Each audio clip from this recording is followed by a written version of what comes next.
So when we're doing area under the curve type questions, the first thing we really need to look out for is my function crossing over the x-axis where I'm trying to integrate?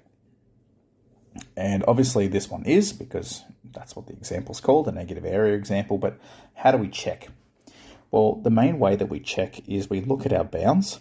So my bounds are -2 to 2. So essentially we need to check whether our equation crosses the x-axis at any other locations that exist between -2 and 2. So the first way we do that is we find the roots. So the roots of this, where x squared take 1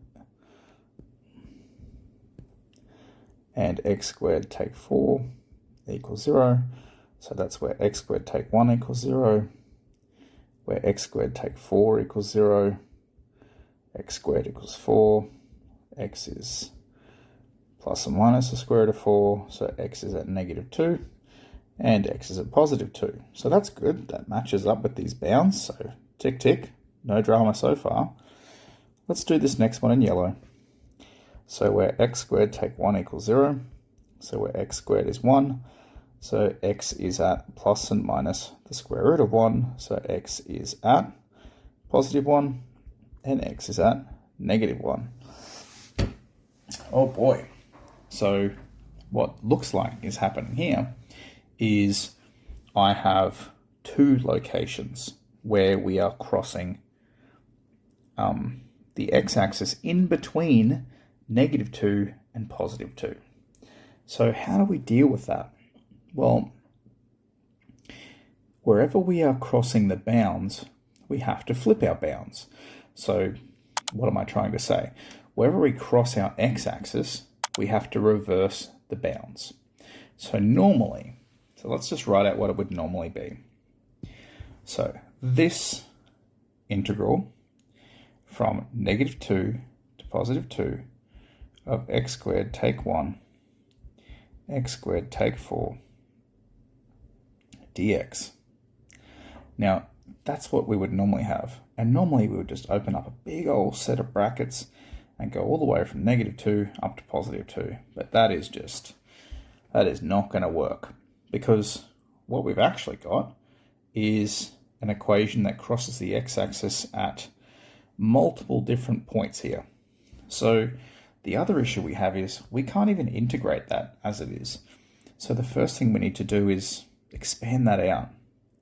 So if I want to expand this out, I simply need to crab claw it. So I'm going to take that now, move it over here, and I'm going to crab claw that. So x squared take 1, x squared take 4. So I've got these two being multiplied, and I've got these two being multiplied. So I've got x to the 4 minus 4x squared minus 1x squared plus 4. We can join all this together to be x to the 4 minus 5x squared plus 4. So really, that is what we're integrating. Now, what does this look like? Well, a power of 4, it could have 3 turning points. I don't know, it could have 2 turning points, 1 turning point. It could look like a bunch of different things. Now, does that really matter too much? No, not really. Now, if we have a look at this, we're trying to go from -2 to 2, but we've also got these in between. So, here's what we're going to do. We're going to turn this integral into multiple pieces. We're going to turn it into one piece that goes from -2 to 2. We're going to have another piece that goes, -2 to -1. Then I'm going to go from -1 up to +1. Then I'm going to go from +1 up to 2. So really, we're integrating this function once, but we're just changing our bounds. So if we want to know what the integral is of this function, we just integrate it like we did before. So x to the 5 over 5 minus 5x cubed over 3 plus 4x. Okay, just a normal integral process, nothing crazy. And all we have to do is replace what our bounds are. Now, there is an issue so far because we don't know which of these are positive and which of these are negative. All we have to know is this curve might go down, then this might be above, then this might be below. Well, okay, sure. It might also be that this is above, then this is below, and then this is above again. Honestly, it doesn't matter, because as long as we remember to change our bounds, if our answer comes out as a negative, well, at the end we just switch back to positive. But we have to do one thing, and that one thing is we need to switch our bounds. So if one of these is going to be working in a different direction to the others, so like I said, this might be below, this might be above, this might be below, or vice versa, like we also said, this might be above, this might be below, this might be above. Okay, well, we need to switch these bounds. So what I'm going to actually do is switch those bounds around. So I'm going to make this from 1 to -1. And I'm going to just put a little note here. Switched bounds to account for negative area. Okay, so how does this then all start to look? Well, to be honest, it starts to look a little bit crazy, but let's get straight into it. Now, I know that these are all going to be their own little set of square brackets. Right.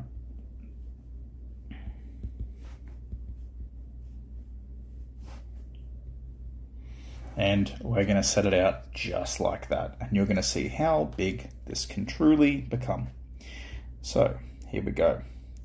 I've got this equation from -1 to -2. So I've got -1 to the power of 5 over 5 minus 5 times -1 cubed over 3 plus 4 times -1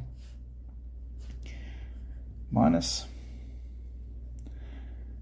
-2 to the power of 5 over 5 minus 5 times -2 cubed over 3 plus 4 times -2 plus, here we go, next set of brackets. We've got -1 to the power of 5 over 5 minus 5 times -1 cubed over 3 plus 4 times -1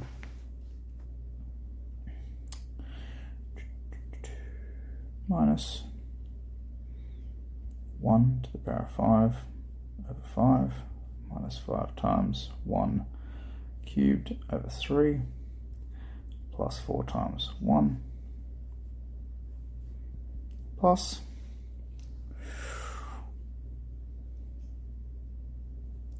2 to the power of 5 over 5 minus 5 times 2 cubed over 3 plus 4 times 2 minus 1 to the power of 5 over 5 minus 5 times 1 cubed over 3 plus 4 times 1. And there we go. There's all of that integral. Now, that's pretty ridiculous. Now, honestly, let's just look for common things.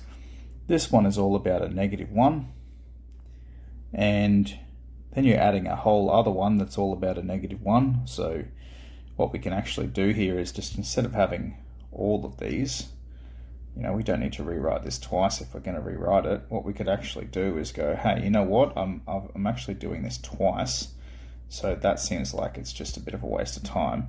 So I could, if we wanted to, we could have rewritten this as just 2 lots of this. The complexity is you don't always see that. You can't always just see that right from the beginning. Okay, so sometimes, yeah, you do have to write it out the long way. Now, am I going to do all of this manually right now? No. If anything, I would just put this into my calculator. Okay.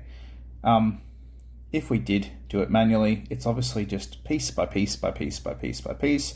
You work each piece out separately and so on until eventually you get an answer.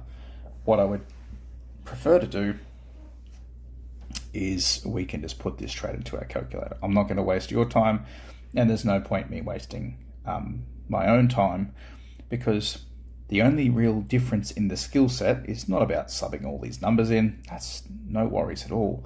The difference was here is how do we switch our bounds to account for the fact that we had something that looked a little bit different. Okay, we crossed the x-axis there, and that was that little bit of a difference. Okay, now again, we don't care which side of the axis it goes on. Maybe the middle section goes positive. Okay, who knows? Okay, so all we have to do is make sure that at that point where we are switching bounds, whatever that point is, we then have to make that point where we switch the opposite. Okay, so we flipped that one, and of course when we went back to the last one, we switched back to normal mode when it came to those bounds.